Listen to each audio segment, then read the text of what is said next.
Part 5 मिठाई वाला। बाग 3। आज अपने मकान में बैठी हुई रोहिणी मिठाई वाले की सारी बातें सुनती रही। आज भी उसने अनुभव किया, बच्चों के साथ इतने प्यार से बातें करने वाले फेरी वाला पहले कभी नहीं आया। फिर वह सौदा भी कैसा सस्ता बेचता है, भला आदमी जान पड़ता है। समय की बात है, जो बेचारा इस तरह मारा मारा फिरता है। पेट जो न कराए सो तोड़ा। इसी समय मुरली वाले का क्षीण स्वर दूसरी निकट की गली से सुनाई पड़ा। बच्चों को बहलाने वाला मुरलिया वाला। रोहिणी इसे सुनकर मन ही मन कहने लगी, और स्वर कैसा मीठा है इसका। बहुत दिनों तक रोहिणी को मुरली वाले का वह मीठा स्वर और उनकी बच्चों के प्रति वे स्नेहसिक्त बातें याद आती रही। महीने के महीने आए और चले गए, फिर मुरली वाला न आया। धीरे धीरे उसकी स्मृति भी क्षीण हो गई।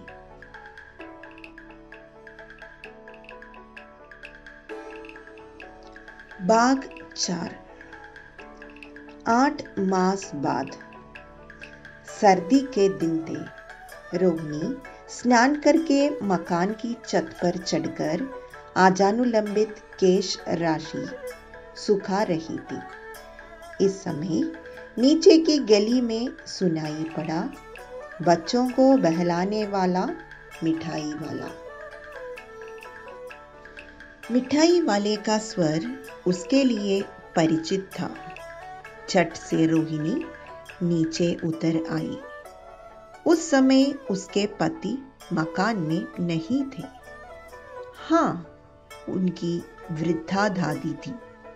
रोहिणी उनके निकट आकर बोली, दादी, चुन्नू मुन्नू के लिए मिठाई लेनी है, जरा कमरे में जाकर ठहराओ। मैं उधर कैसे जाऊं, कोई आता ना हो। जरा हटकर मैं भी चिक्की ओट में बैठी रहूंगी।